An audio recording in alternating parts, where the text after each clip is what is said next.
The U.S. Department of Energy is cleaning up the Oak Ridge Reservation of residual hazardous and radioactive contamination left over as a result of decades of nuclear energy research. Much of that work has been influenced by the Oak Ridge Site-Specific Advisory Board, a citizens panel that provides independent advice and recommendations on DOE's cleanup operations. You're welcome to attend the meetings and be part of this important work.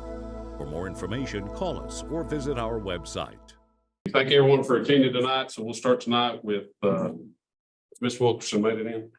No, she's not. There's no way you want to have any comments. Yes, I do. Good evening, everybody. We're grateful to see you here tonight, and we're very thankful for your time and commitment to the board. Jay and Laura couldn't be here tonight, so I'll be giving the opening comments. We have a few quick updates to share since our last meeting in May. We've held 2 public meetings about 2 separate groundwater related records of decisions for the East Tennessee Technology Park. As of Monday, both of the 45-day comment periods related to those documents have closed. Now our employees will work through any information that came in and coordinate with EPA and TDEC to move those forward. These documents are very important because they allow us to know and plan the remaining work for us to complete the East Tennessee Technology Park. Our crews are continuing to make steady progress at the Oak Ridge National Lab. It's one of our top priorities for 2023. And that's the demolition of the low intensity test reactor in the central campus. The project's scheduled for completion this summer, and that will mark the 2nd reactor that we've taken down in the span of a year. Removing those structures is eliminating risk, but it's also giving crews the space that they need to take down a much larger reactor that is nearby. Since our last meeting, we have also had an official groundbreaking for the K-25 viewing platform at the East Tennessee Technology Park. That contract was awarded by the Corps of Engineers to Geiger Brothers, who will be doing the construction. There was a lot of excitement and enthusiasm for everyone who attended, and we'll have a big celebration when it's completed next year.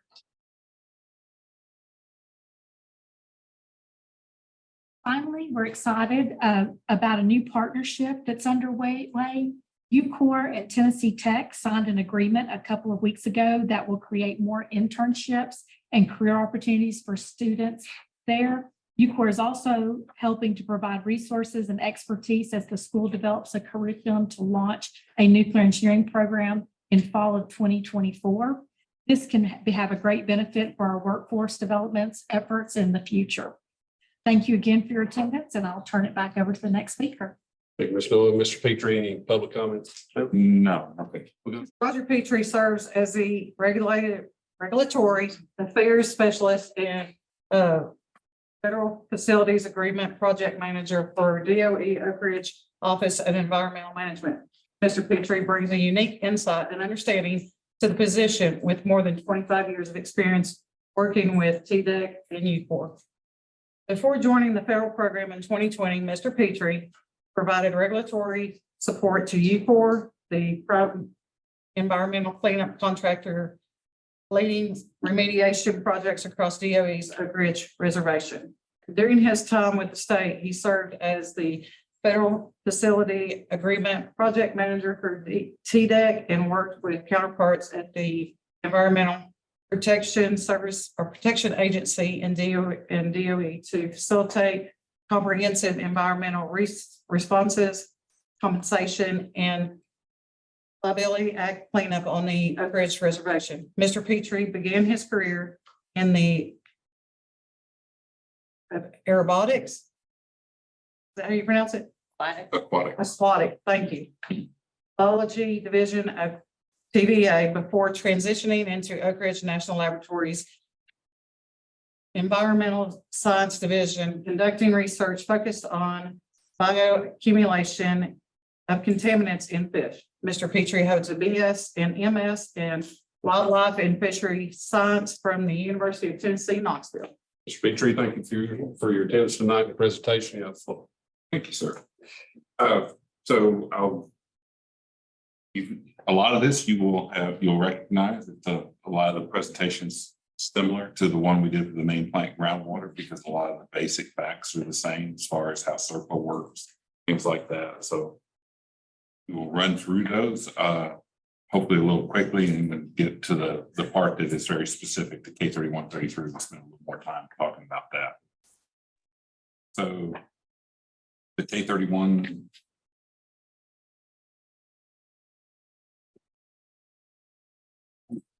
No, okay. No, this is just not time.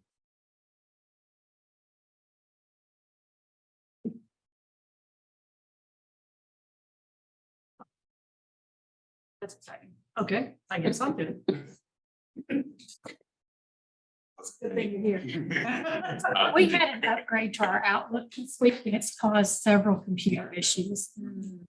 So the basis of the basic outline of the presentation is to give you some background, not just on K-31, 33, but the whole cleanup program and what our cleanup strategy is, and then sort of get into more of what the scope of this proposed plan is. You know, what we've talked about before, the DOE's, and that will get more specific into what the preferred alternative that was selected during the proposed plan. How we evaluated different alternatives is one of the things we'll talk about, is that you don't just look at one thing, you look at a set of alternatives. And then we'll talk a little bit about the public input process, which Melissa already noted. The public comment period is closed, and then we'll end with comments from you all. Next slide. The overall background is we put together, as part of the circle process, DOE put together this proposed plan, and which outlines a preferred alternative to address groundwater contamination that's been present in the K-31, 33 area of ETTP. If you'll remember, that was the area over toward the backside of the site that we visited when we drove out there. It's where the big white tent is that UPF uses, and where a lot of the rail yards are. The purpose of the proposed plan is to give the public an opportunity to see what we have decided, what we feel like is the appropriate alternative for remediation of this site, and to give the public an opportunity to give us feedback on that. For this particular area, for the groundwater in this area, the preferred alternative is a remedy that we call monitored natural attenuation, M&A, with land use controls. These land use controls we talked about before, things such as a deed restriction prohibiting use of the groundwater. Important to understand that deed restriction goes in anytime DOE transfers property, not just because of CERCLA, but just because that's a deed restriction that DOE puts on property that we've released. Next slide, please. So how did we get to where we are? Back in 1991, the three parties, the DOE, TDEC, and EPA signed what's called the Federal Facility Agreement, which is the guiding document of how we conduct cleanup on the reservation. Shortly after that, we went and addressed what we call our early actions. The first thing that we wanted to do was address contamination that we felt had left the reservation. The two main areas that you're probably familiar with is one is the lower East Fork Poplar Creek floodplain.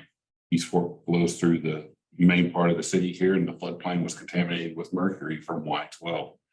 We addressed that in the late 90s. At the same time, we also we did a record decision for lower Watts Bar Reservoir.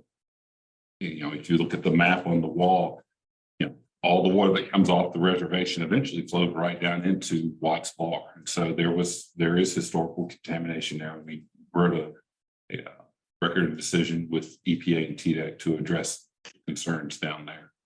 Once we did that, once we had those issues addressed, we wrote what we call our watershed rods. These were rods that address very large areas of the reservation watersheds. Typically, they're based on valleys. There's a Bear Creek Valley record of decision. There's a Bethel Valley. There's a Melton Valley.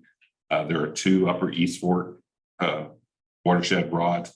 And these cover very large areas. Basically, and what those did was they laid out, this is how we're going to address soil contamination once we encounter it. And then, so after that, our biggest focus was on taking care of ETTP, which by that point in time had been closed for close to 16 years. And had no future purpose. And that's sort of important. It was a closure site. So we started addressing the buildings at ETTP, the large gaseous diffusion buildings, got those down, then addressing the soil. And now that we think the end of the soil digs in sight, it is time to address the last part of the remediation there, which is the groundwater. We've been working on that with the state and EPA for a while now and have come up with this proposed plan that we're going to describe. And now going forward, most of our focus at ETTP will, once these digs are finalized, will be addressing groundwater in various areas of ETTP. Next slide, please. So I hope this looks familiar. At ETTP, we've broken up the groundwater into 3 different areas. One area that we've talked about so far is what we call the main plant area, and that's the one sort of to the right side of the figure there. And that's the one where we have we have proposed an interim run to do active enhanced in situ bioremediation. The next area, which is sort of in the center there, is the K-31-33 area. That's what we're going to talk about tonight. We've proposed an M&A remedy for that. And then the last area is sort of what exactly correct term, but it's sort of what we call the outside of the donut. It is the area that was part of the ETTP footprint, but was not where the large industrial processes took place. There was a lot of areas that were just really, for the most part, undisturbed for a very long time. It was a buffer area. We're currently working on what we call a remedial investigation work plan with EPA and TDEC to begin the investigation on that. There are some areas that are fairly well characterized. There are others that we need to characterize further. So that's further down the road. We'll probably bring that to you. I don't know off the top of my head. I don't remember what the schedule is, but a couple of years from now, hopefully we'll have a proposed plan for that. Next slide, please. So the scope of the K-31-33, like I said, it's that area that was in the middle of this slide. Contamination there is fairly limited as far as the number of contaminants. That area was a part of ETT. It was built during the 50s primarily and had different kinds of facilities. They were still gaseous diffusion facilities, but they were one at a very different scale, and the way they were operated somewhat differently. But that area has a fairly, it has a good monitoring network in the area around where the footprint of the old buildings were. So we had a lot of data for around the perimeter. One of the things we had to do was develop data for the interior. We had to establish which direction the groundwater was actually moving. And we've been taking more recent samples. Historical information indicated that we had some low levels of contamination, but because of the analytic methods, the way the lab analyzed things, the detection levels were so high, it was hard to determine exactly how much was there. And a lot of historical data was taken when the buildings were still in place. So there were large areas of the footprint that were not being recharged with rainwater. Water would come down, hit the roofs of these. These were enormous buildings, like we talked about. These buildings were upwards of 30 acres apiece. So you're taking 30 acres of rainwater and sending it to a storm sewer that goes out to the creek. It's not recharging the ground. Several years back, we finally tore down all the buildings. So now it's more of a natural condition where rainwater is recharging the groundwater. We had to figure out which direction that was going. Like I said, we've been taking a lot of more recent sampling, and the good news is a lot of that is beginning to show that it's now showing that the levels of contaminants in the groundwater from the areas where we had some exceedances is now below MCLs.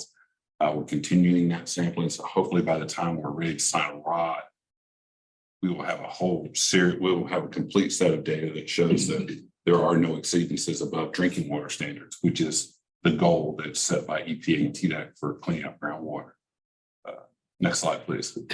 So this is a graphic. This shows you where that footprint is and where some of these wells are. Most of the permanent wells, like I said, are located around the perimeter of the area. Primarily because when the buildings were there, you didn't put a well in the middle of your building. When we got the buildings down, though, as part of the investigation, we did go out and put in some temporary, what we call push probes, wells or devices, piezometers, which also are a type of measuring device that helps you, tells you what the water levels are. And you can, and we actually did take some samples of groundwater out of those. I mentioned earlier, 2 of the wells up until recently still had slight exceedances of MCLs. They were down what would be the lower right-hand corner of that graphic. Again, the most recent data that we have now show that even those 2 wells are below MCLs. And like I mentioned earlier, also, DOE has the land use controls, which are still apply here, even though we've transferred this property. The deed restrictions are they cannot use the groundwater for either drinking water or for industrial purpose. Next slide, please. So as we talked about with the main plant groundwater, you can't just say like, you just can't buy and go out and say, you know what, this is what we're going to do here. We have to, as part of the process, we have to evaluate different alternatives. And one alternative, which is required by the statute, is that you have to evaluate no action. I can tell you right now that that alternative is never chosen. And the reason we're out there doing cleanup is because there is some kind of exceedance, there is some unacceptable risk, and not doing anything is not acceptable. So while we have to evaluate that alternative, and it does look at, okay, if we don't do anything, what are the consequences? That alternative is never chosen. So the second alternative listed that we also evaluated was what we call monitored natural attenuation and land use controls. Monitored natural attenuation is a three really large words to say we're going to watch it. What we have shown over, like I said earlier, is over time it's been shown that the levels of contaminants have been coming down. There was questions about, is that a real trend, or is that just because the way the analytical labs were doing the analysis? What we believe we're now showing with the more recent data is, yes, it has been trending down. And that's what monitored natural attenuation is. You are close enough to your goal, and you have enough data to show that nature is actually taking care of part of the problem itself. Groundwater is not completely static. It's recharged and it moves. So one of the things you can do is say, like, well, do you want to go out and spend $100 million to pump and treat so that you get to the end goal 3 years before Mother Nature does? That's sort of an extreme example, but that's the basic idea. And so, but again, one of the things you have to do is you always want to evaluate active remedies. So the third alternative was to put in place a pump and treat for some of these specific wells, these 2 wells, and then couple that with monitored natural attenuation and land use controls. So we evaluated all 3 of those alternatives, and it was the preferred alternative was number 2, which is monitored natural attenuation with land use controls. Next slide, please. So, as we've talked about in the past, one of the things you have to evaluate is the cost. Alternative 1, no action. That's always very simple. Do nothing, at least from a remedies perspective, it doesn't cost anything. What you have to realize is part of the no action alternative, though, is you really need to think about, okay, if we don't do anything, what's the cost beyond remediation, the continuing impacts of leaving a risk in place. So while it's not monetized in the plan, it is something you have to sort of consider. Alternative number 2, which is the M&A that we think is the preferred alternative, is roughly $1.8 million. A large part of that is is a contingency cost for the possible placement of additional monitoring plants. As we've talked about in here before, whether you like it or not, it just costs DOE a lot more money than it costs most folks to do work. You know, while $1.8 million sounds like a lot, it would be a lot to me on my paycheck. I'm just saying. It does not go that far as putting in wells. And then it also covers the cost of any planned monitoring that we have to do under this. And then under the third alternative, pump and treat, that was roughly 11.2 million. A lot of that is associated with the design, construction, and putting in place an operation, continual operation of a pump and treat system. It's, to be quite honest with you, that's not a lot of money for a pump and treat. You know, but you know, even for 2 wells, that's basically what it would have cost. So anyway, those are the costs of the alternatives. Next slide, please. So this slide was basically the same one we had in the other presentation, but it's worth repeating. So when you look at these different alternatives, CERCLA has what we call decision criteria. You know, these are set things that you have to evaluate your remedy against. And we've sort of broken them up into 3 groups. The first one is what we call threshold criteria. These are yes, no questions. You know, these aren't, well, it'll almost get there or not. These are, if it's no, you really probably don't proceed beyond it. So first one, overall protection of human health and the environment. That's sort of the whole point of CERCLA, is to go out and make sure that you're protected for that. If you're not going to be with all the elements of the remedy, then that's probably not the right remedy. So that's the first one. The second is compliance with what we call applicable or relevant and appropriate requirements. You hear us sometimes use an acronym called ARARS. That ARARS is the short version of that. And the shortest version is that's the law. Those are the laws. Those are the regulations that say, you know, like the Clean Water Act, Clean Air Act, RCRA, you know, all of those laws that both the state and EPA have in place to say this is how you protect the environment and human health. We have to abide by those.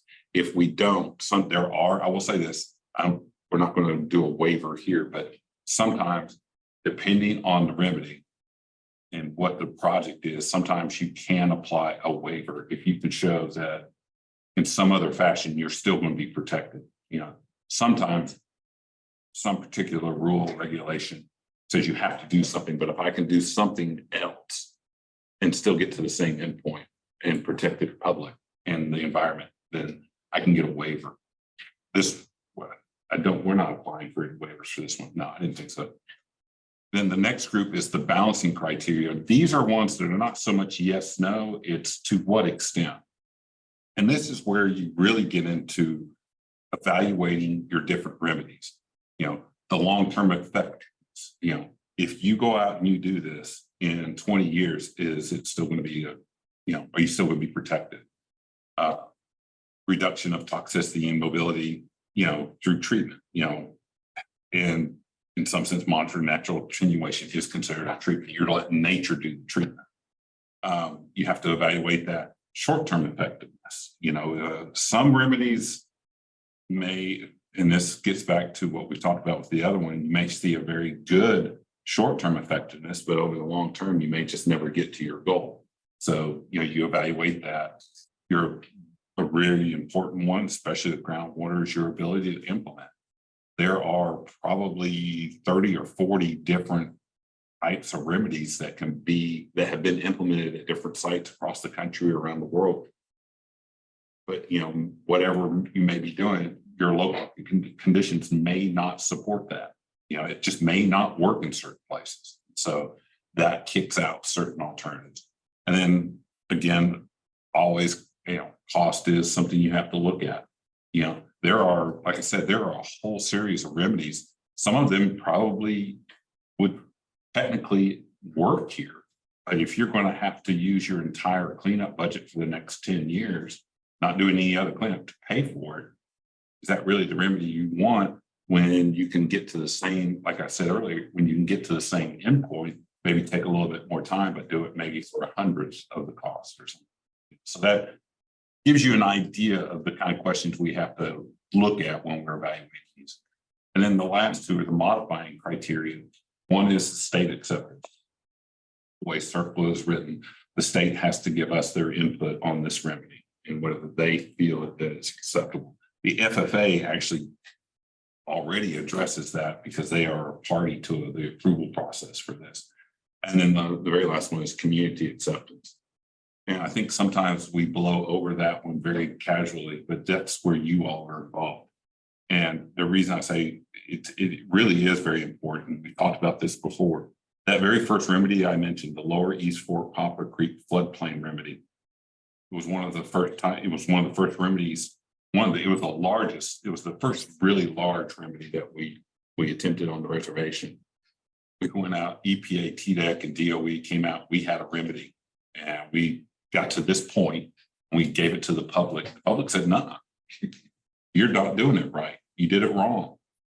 And to their credit, there was a group of individuals here in town who got all the data out, and they looked at it, and they were right. And it actually changed the remedy. So don't feel like what your input is not being taken seriously. It is part of the process. It influences decision making. So please give us your input. Next slide. So, like I said, the remedy that we've chosen is monitored natural attenuation. It is an EPA approved method for groundwater remediation. The guide, EPA actually has a guide that's shown there. One of the things we have to do is obviously we don't get to say, well, the last 4 quarters, the data is down below MCL, we're done. We have to keep demonstrating that the remedy is effective, that something doesn't change in the future and it goes back up. So we have to continually monitor after that. And it was to make sure that we meet whatever our remedial action objectives are. And those will be laid out in the ROD. And then at K-31, 33, the main contaminants that we're concerned about are chromium and nickel. Those were the ones that had the slight exceedances in those 2 wells that we talked about earlier. So that's the main ones. Again, like I mentioned, recent data again shows we're down below MCL, so that's really good. The reason I say that, it's really great to start a race when you've already won. You get to the start line before you cross the finish line. It's good. So it's a really good story for us. Next slide, please. The components of the remedy will be to go out, do a design for a monitoring network. That all of these steps involve cooperation between EPA, TDEC, and DOE to come up with an agreed to design and agreed to monitoring network and how often we monitor. Another part of it will be to basically try to outline, okay, if we go out and we start to see things increase again, the levels in the water start to increase, we have to have some contingency in place for that, and that will be part of this the record of decision. And again, we'll have to document the land use controls, make sure those are in place, which they are. As I mentioned earlier, all the property out there has already been transferred, and we're already making sure that those deed restrictions are in place. Next slide, please.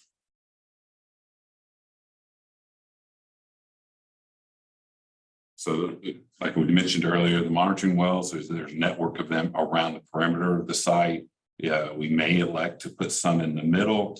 One of the things we will probably do, though, is when we go to look at that, we try to be respectful of industry that's already there. As we mentioned earlier, Kairos has already purchased the northern part of the site and is going to build their demonstration reactor there. We will work to make sure if we need more monitoring wells in their area, that we will try to work very hard with them to make sure that that we can get the data that we need while not interfering with anything they're doing.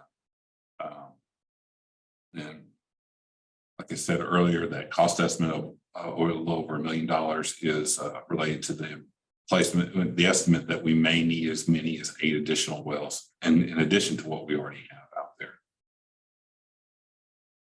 Next slide, please. So when you look at your remedy, you have to make sure that you're meeting statutory requirements of CERCLA. Overall, what these are saying is, yes, this will be protective of human health and environment. Like I mentioned, we're already looking like we may be below MCLs, the drinking water standards, so we're protective of human health. And ergo, in some sense, you're already protective of the environment. Remedy is cost effective. We showed you a slide for that. We feel that that is a cost effective method.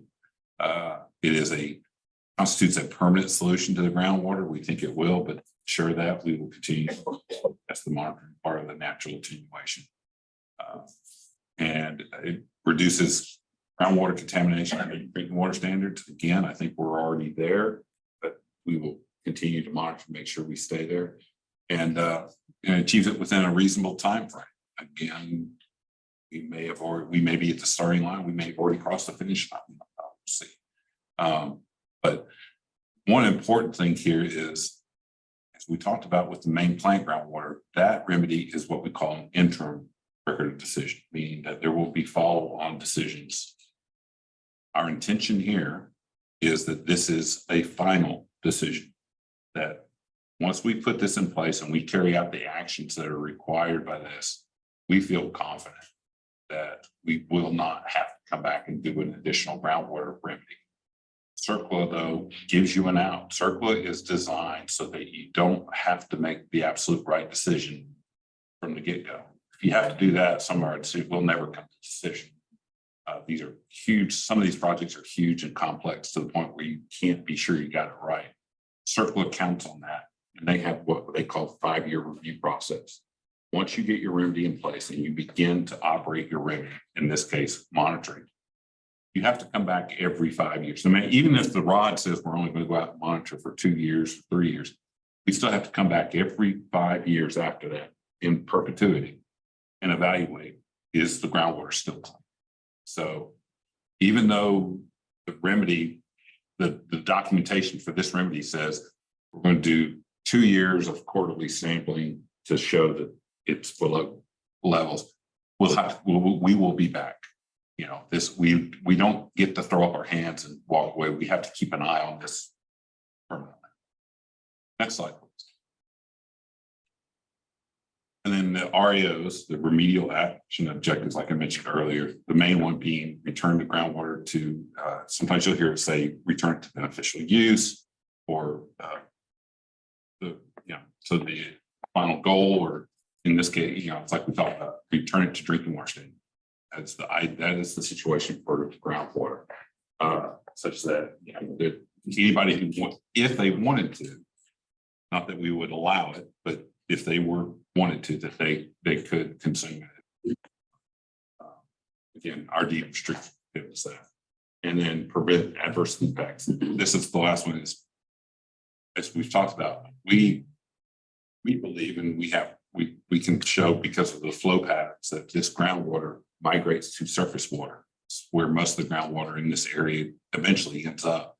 And so, even if you're meeting your drinking water standards and you're not showing any impact to the biota in the ground, you have to also show that you're not having an impact to the surface water where this stuff is discharging to. Typically, if you're meeting drinking water standards, you are being this is water that you could drink. If you're discharging that to a stream, then it's usually pretty safe to say that you're not having an adverse impact there. But that is still a part of it. Next slide, please. So, as we mentioned earlier, public comment period closed Monday. We did get one set of comments from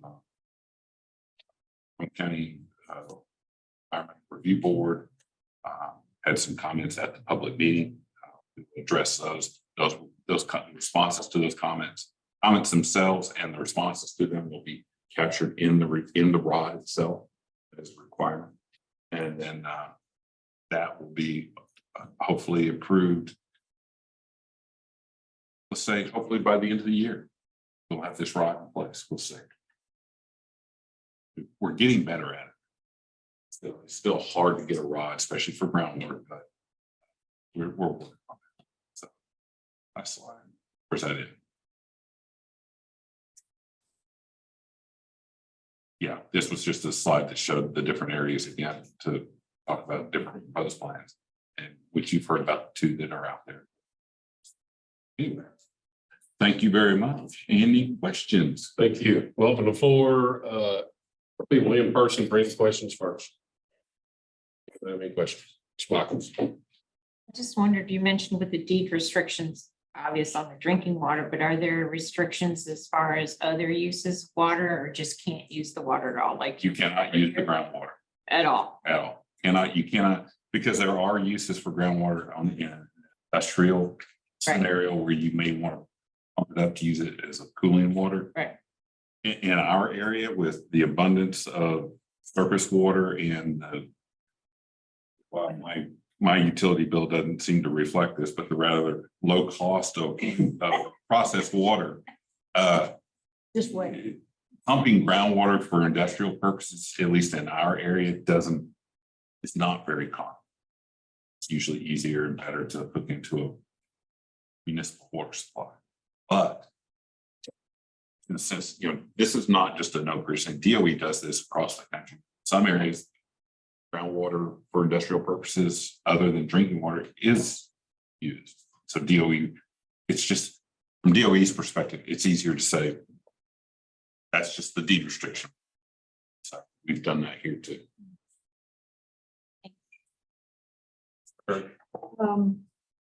We're talking about siting wells where the buildings were. How do you just, what's the decision process to site a well? Is it so many distance from another well, or is it linear across like a train?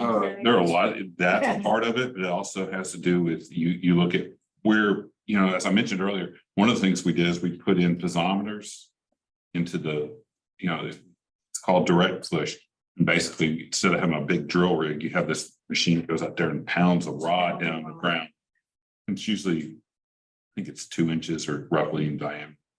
And you use that to determine where what the level of the water is. And by taking those measurements all across the site, you can begin to determine what your flow patterns are.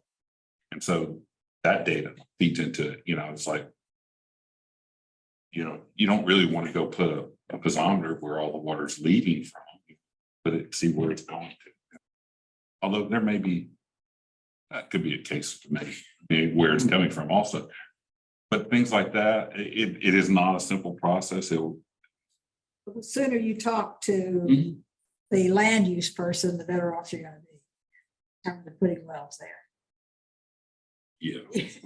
Yeah. If we know, if we think we're really going to begin to impinge upon the economic, the development folks out there, the companies and stuff. Yeah, we probably need to get it. But like I said, we have an existing set of wells around the perimeter. It's the ones in the middle that I think there will be a little more interest. And in the end, the reality is where we're fairly certain that the contamination exists is in that lower right-hand corner of the site. And while we didn't get to drive over to there, that part of the site is actually within the 100-year floodplain. And so there are other issues about building there. So you don't have to. Other than, hey, we want to put a well there, it's so, We're in luck. we were fortunate in that, yeah. But things like that, there's a lot of things that make decisions, and it will be, like I said, it'll be a long process of working that out with TDEC and EPA in our design folks. Mr. Bartholomew. Roger, based on the numbers, I mean, I know it's not a magic ball, but based on the drop that you've seen, is there an estimate on when you think that those levels will be kind of in that? If our data stays consistent, we're there right now. Mr. Connor. That was going to be my question. Great question, Chris. So we have two quarters of data now. Is it 2 quarters? Yeah, three quarters of data showing that the levels of nickel and chromium in those wells where they were above are now below. That's what I was sort of meaning when I said, it's great to get to the start line and you will finish. But again, it doesn't relieve us from having to do the M&A and the monitoring part of the natural attenuation. That was my second question. Yeah. You have to do what you described anyway, it's part of the rock. Right. Even though the data says your contaminants of concern are going down gradually. Mhm. And those two buildings have been gone for a number of years. So it's going to be better with the buildings gone and the rainwater. It's just going to continue to be diluted. Yeah. pollution. I feel very confident about saying that, but I'm not going to say we're 100% sure. One of the things that we have. But you have to do the process anyway. Process. And it's important to remember what I was talking about with the 5-year review. No matter what remedy that we select for this area, we're going to be coming back every 5 years Yes. to evaluate the effectiveness of the remedy. So whether it's monitor natural attenuation, pump and treat, if we had the data we have now, back when we started the process, we may have proposed a stronger no further action alternative, which would have not even. But even with no further action, every 5 years, we'd be coming back to show that it's still the program. And you're not doing that at zero cost. I mean, when No, so monitoring is not free. A few $1,000s per sample, when you figure in all your costs of labor and, paying the laboratories, things like that. And then you got to report on that. I mean, it's not free, but as you saw in the cost estimates, compared to designing, building, and operating a active treatment system, this is a much more cost-effective alternative. Any other questions in the room while we're waiting on John? The remedy for the main plant and the remedy for 31, 33, are they going to be concurrently? I mean, you're going to do them both at the same time. Yep. That makes sense. Yeah. I mean, they are geographically separated. We are fairly confident, pretty confident that there's no commingling of the groundwater from one area to the other because the creek runs right between the two. Yeah. So the groundwater should be daylighting to the creek. The contaminants are separate, they're different. Yeah. There are, Can you guys in the room hear me? as far as a list, I think I've gotten this. I've switched the audio to the speakers on the laptop. That might let us use that. Sorry to interrupt there. Can you all hear us? Can you hear us, Shelley? Yes, yeah. John, go ahead with your question. Okay, my question concerned the land use restrictions on groundwater. What about lawn irrigation use? Roger mentioned managing our utility bills. So some of us who water our lawns would love to have a groundwater source to use that in place of the processed water. I follow what your question is. I'm sorry. I said, you talked about the land use restrictions for water, for industrial water. Does lawn irrigation come under that category? Because Any use of groundwater is prohibited under the deed restriction. Whether it's for drinking water, for irrigation, for watering your lawn, for industrial use, it doesn't matter. It's any use of groundwater is prohibited. I thought so, but just wanted to clarify that. Shelley asked me for a sample question, so I came up with something. That was a good one. Any other questions online?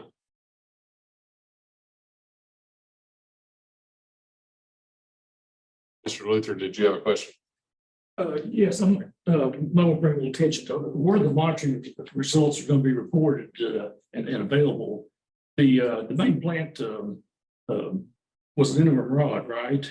Will be. It will be, but the remediation effectiveness report does not cover interim rods, does it? This does. It does, okay, so it's. Yeah, so there's actually, I mean, with the exception of probably, let's see, what is it? You say this, we had this discussion today. Most of the records of decision on the reservation are interim. So almost all the information in the RER is from interim decisions.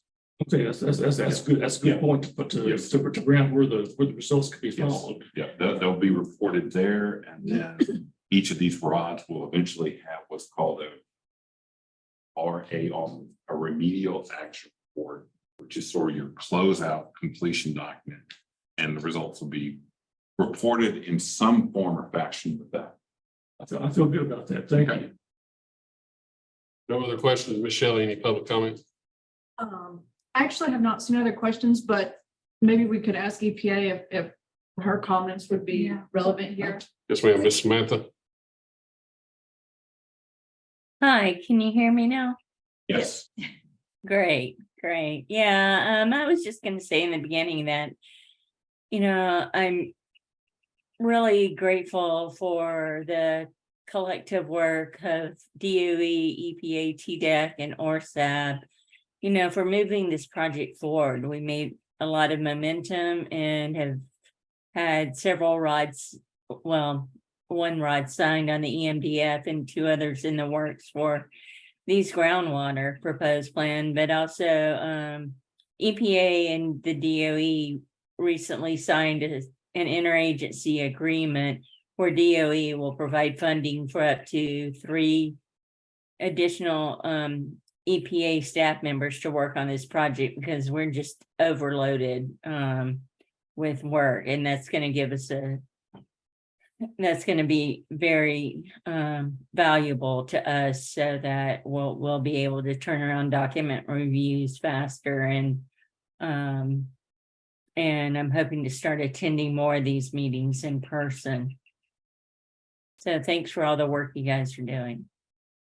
Thank you for attending tonight. Michelle, any other public comment? If there are no other questions, we do have one public comment. Mr. Gibson, would you stand at the front edge of the table there? This table? Yeah. Yeah, I'm Luther Gibson. I was a member of the board from 1999 to 2005, chaired the board in 2001 and 2.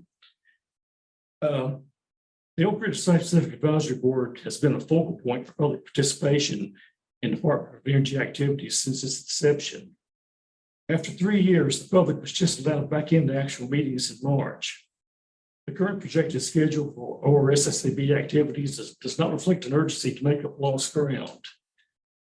After this evening, the next event on the calendar is an EM Stewardship Committee meeting scheduled for June 28th. It is unlikely that much will come from it, despite groundwater remedies and ETTP being a test of the practicality and enforceability of the types of institutional controls developed as long-term stewardship takes shape. It's also unclear how adequate planning for the next year will be. According to the agenda, it may just be a 2-hour meeting on August 9th. August has traditionally been a month of an annual meeting and a planning retreat. There is no meeting in September based on the National Chairs meeting being in Oak Ridge. Well, I'll tell you, in February 2001, the Chairs meeting was held in Las Vegas. On the evening of Wednesday, February 7, 2001, I attended the Nevada Board's regular monthly meeting, along with 2 other members of our board. On Thursday, the Chairs meeting attendees went all over the Nevada test site, except maybe for Area 51, and underground into Yucca Mountain. The business portion of the Chairs meeting was on Friday and Saturday. And we came back to Oak Ridge and had our regular board meeting on Wednesday, February 14th of 2001. It appears that the first ORSAB meeting for FY24 will be in November, at which time it will still be electing officers that should have been elected in August. Just a few of the issues which ORSSAB could have been involved with more in the past year include there was an action memorandum for the ponds, the ETTP, that changed the preferred remedy to facilitate construction of the airport. There was a natural resource damage assessment, although there was an advocate article. There still seems to be a lot of misunderstanding in the community about what projects will actually be done. Where does the money go? And notably, there was repurposing of the trust fund for perpetual care of EMWMF, making that responsibility of DOE from annual budget appropriations a complete 360 and thinking from what was original. Then there's the remediation effectiveness report. Familiarity with it is essential to fulfilling expectations laid out in the public involvement plan. And the public involvement plan should be reread as part of any self-assessment you might do. Emergency preparedness. There needs to be more understanding of the hazards in EM facilities and their main potential for classifiable operational emergencies that could require the public to take corrective actions. DOE at large, including the operating facilities, ought to consider resuming the emergency management forum they used to have. And there's outdated printed public information available out here and at TDEC on what to do in case an emergency occurs on Oak Ridge Reservation. This has not been updated since 2008, and since then ETTP has been downgraded to remove zones out there that are still reflected on the map in here. And then finally, I'll just mention the annual site environmental report. It was formally released as a public meeting. That sometimes even was an SSAB monthly board meeting. The Carnes High School prepared a student summary, and there were also a data volume that has since been dropped over recent years. And then while I'm at here, let's get back to having student participation on the SSAB. Thank you. Thank you, Mr. Luther. Anything else, Ms. Shelley, on public comment? No, sir, but we will continue to accept public comment through Monday. Okay, thank you. Any additions or motions to approve the current agenda tonight? We have a motion to approve the agenda. Have a motion. Do we have a second? All those in favor, please raise your hand. Motion carries. Next meeting will be 6 to 8 p.m. on August the 9th to discuss the fiscal year 2024 board plan. This ends the portion of this meeting. Presenters and experts play the part if you don't want to sit in on the ORSA meeting. We'll open up tonight with board business. We want to review the previous minutes. Do we have a vote or a motion to approve those? One note on those minutes, the staff had noted that Thomas McCormick was marked as present in the minutes. He actually was not. We had some confusion over a call in, so we will change that, but just know that. Any that noted amendment, do we have a motion to approve? Motion to approve. Have a motion to approve. Do we have a second? Second. All those in favor, please raise your hand. Motion approves. Announcement of the upcoming 2024 officer vacancies in the elections. Please make sure there's a lot of nice young faces that are very eager to serve the EM Stewardship Committee and the ORSA Board. We want to continue to carry the torch of our predecessors before us that has got us to this point in the meetings and working with DOE, TDEC, and EPA. So I encourage all of you to take an active participation with the board. If you are interested in serving in the board, please contact Ms. Shelley.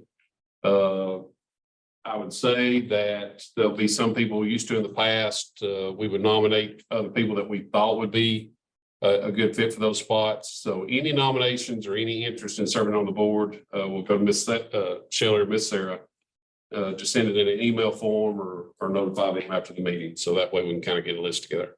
Just for your notice, Leon and Shell will both be rolling off, so those positions must be filled.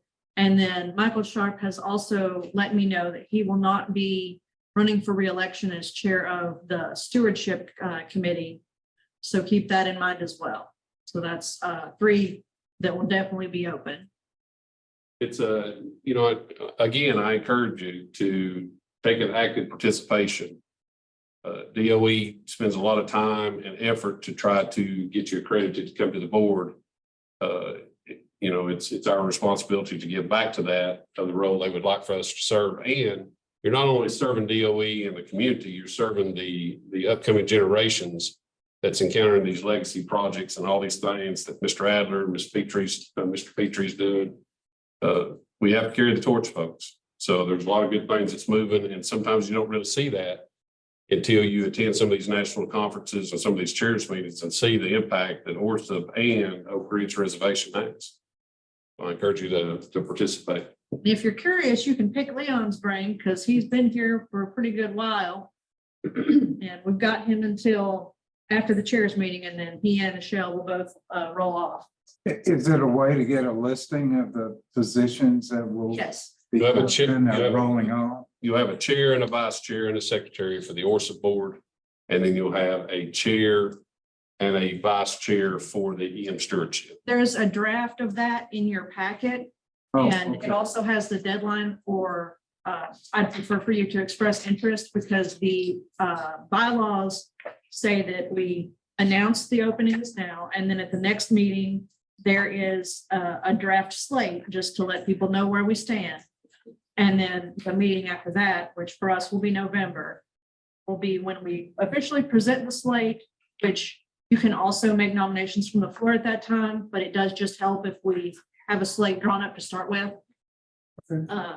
So yeah, we've got some time. And you'll remind us? That'll be, You'll have to remind me. that will be the first the order of last business. page. Okay.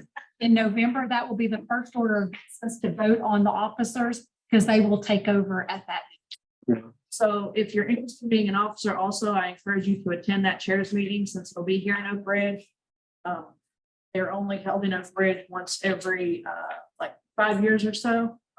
The pandemic kind of messed up the order we went in for hosting. But that way you can kind of shadow our current officers. You know, I would encourage you, the person seeking those seats, I encourage to be in person. Because it's always nice to, if you have a representative of the board that's here in person, that can attend the meetings, can be the face for the body. And it's also the person that goes to these other chair meetings across the nation and represents Oak Ridge Reservation. So when you make your decisions to choose that individual, they're representing not only themselves, they're representing all the work that the Orsa does for our community and our reservation. Keep those in mind when you choose those individuals. So any responses and recommendations, Ms. Noel? We received your budget recommendation. I have personally forwarded it to our designated federal officer for the board, and our budget folks have forwarded it to the budget folks in headquarters. Also, we have got our membership package going through the process. We've officially made it through step 8 and out of 15 steps. So we're moving forward on that. And then, like we said, we are going to have the annual planning meeting. We've chosen to do it Wednesday, August 9th. It's going to be from 6 to 8.